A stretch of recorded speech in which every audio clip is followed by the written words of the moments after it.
Moving on to the next tab, that is Link Tempo MIDI. Under the link section, the first thing that you will see is show link toggle. When this feature is turned on, a link switch will appear on the top left corner of Ableton Live. What is link switch and what is the purpose of this particular switch? We'll be using this feature to work seamlessly and efficiently with collaborators or different devices. This can be used to sync devices for live sets, collaborations, and many other applications. Here's an example. I have two versions of Ableton Live installed on this computer. If I have link switch enabled on both of them, as you can see here, there is one device linked and the beat clock is now in sync. When you press play on either version of Live, the other one will sync automatically, as the start stop sync is also enabled in our preferences.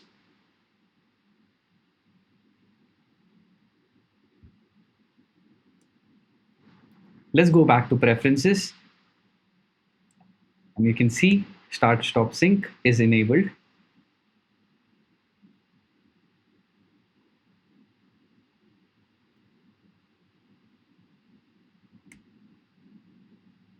We'll cover this topic extensively during our MIDI sessions. The next thing that we have here is tempo follower. Show tempo follower toggle is turned on. You'll see the follow button on the top left corner next to link. When this switch is enabled, it will automatically detect the BPM or tempo of the live recording or external instrument that is connected. Right now, I have built-in microphone as the input device. As you can see here, the tempo is changing relatively with my voice.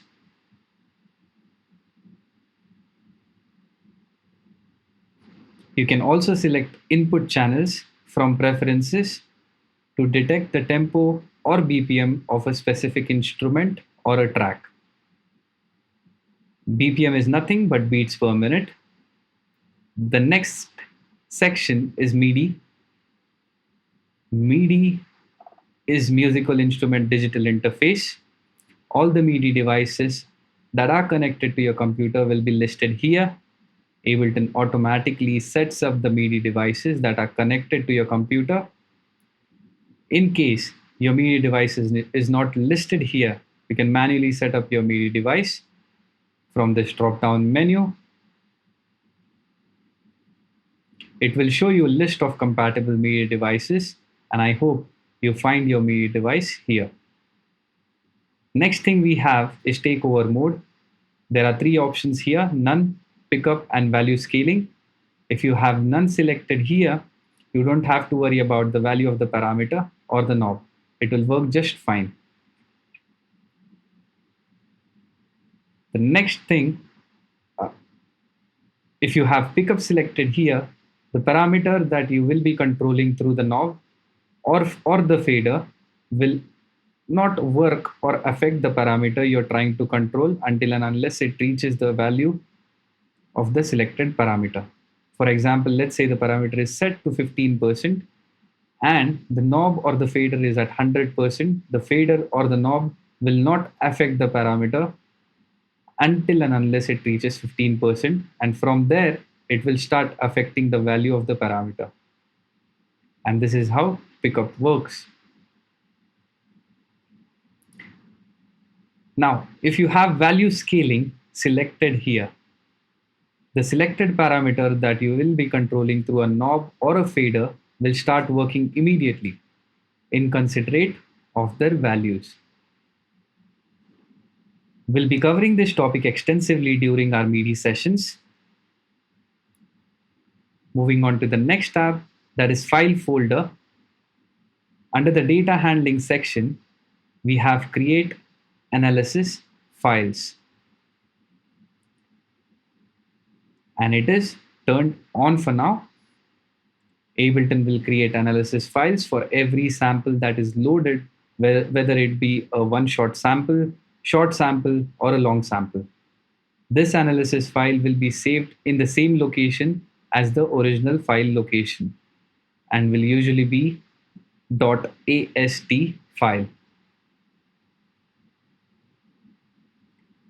The next thing that we have here is sample editor. I have selected Audacity from here. You can select your preferred sample editor from here. The next thing is temporary folder. This is the temporary folder for all of your live recordings. You can select a custom folder by clicking here. Max application. I have a bundled version of Max. That means I have the latest version that comes with Ableton Live. If your Max for Live application is stored on external hard drive, you can select the path by simply clicking here.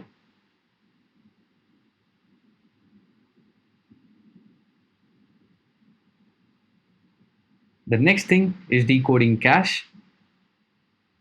Minimum free space. Ableton recommends you to have at least 10 GB of minimum free space in order to work on a project efficiently. You can increase or decrease the minimum space required according to your preferences. Maximum cache size. It is turned on, and Ableton recommends you to have at least 5 GB of space to store the cache files. You can increase or decrease the space according to your preferences. You can clean up the cache files by clicking here.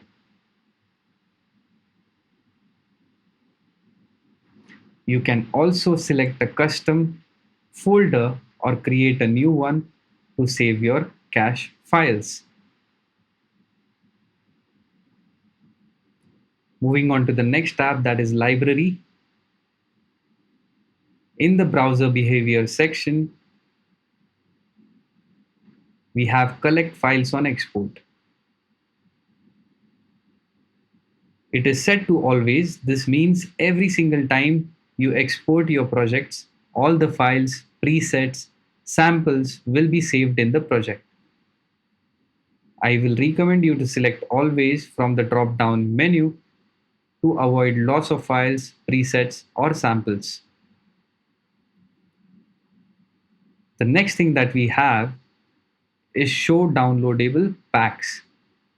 When this is turned on, you can see downloadable packs here, and by double clicking it, you can start the downloading process. The next thing that we have is show cloud. When this is turned on, a cloud folder will be visible right below the packs, and you can access your files from cloud.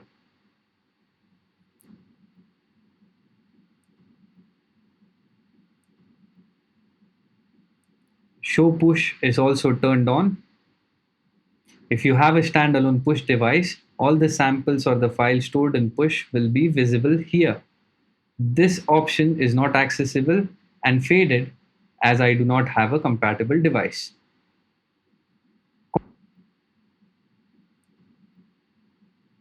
Content locations. Location of user library. This is the default path for user library where all the samples and presets are stored on your computer. You can select custom folder from here.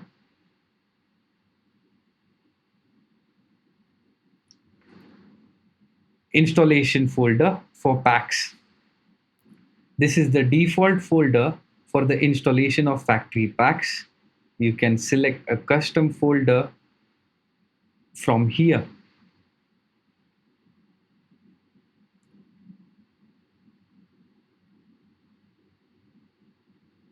The next tab is plugins. Plugin can either be a software instrument or an effect.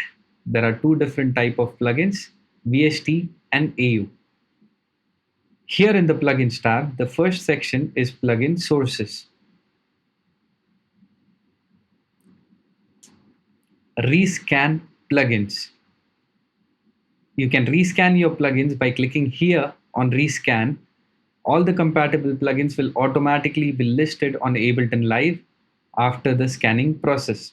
Let's say you have installed a new plugin and that is not listed on Ableton Live plugins area that is located over here. All you have to do is click on rescan. Ableton will perform a quick scan and will list all the VST and AU plugins here in the plugins area.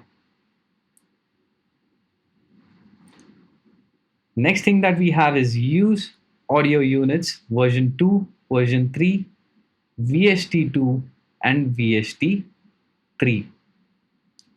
You can either switch on or off the use of audio units or VST plugins by clicking here. If your VST plugins are stored on an external drive or anywhere else on your computer, you can select custom folder for your VST2 or VST3 plugins from here. In the plugin Windows section, open multiple windows. When this feature is turned on, you can view, tweak, or work on multiple plugins simultaneously. As you can see here,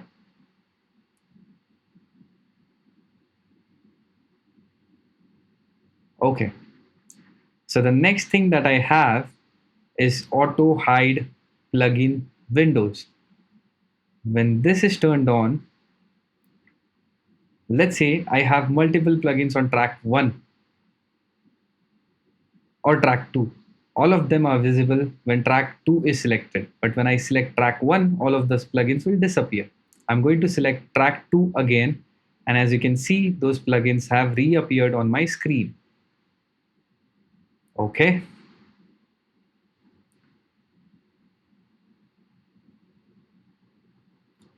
Now, the next thing that I have here is auto open plugin windows. So when I load a new plugin on a channel, that will open up the plugin and appear on the screen. If this feature is off, the plugin will simply load on the channel and won't appear on the screen, and you will have to open it manually.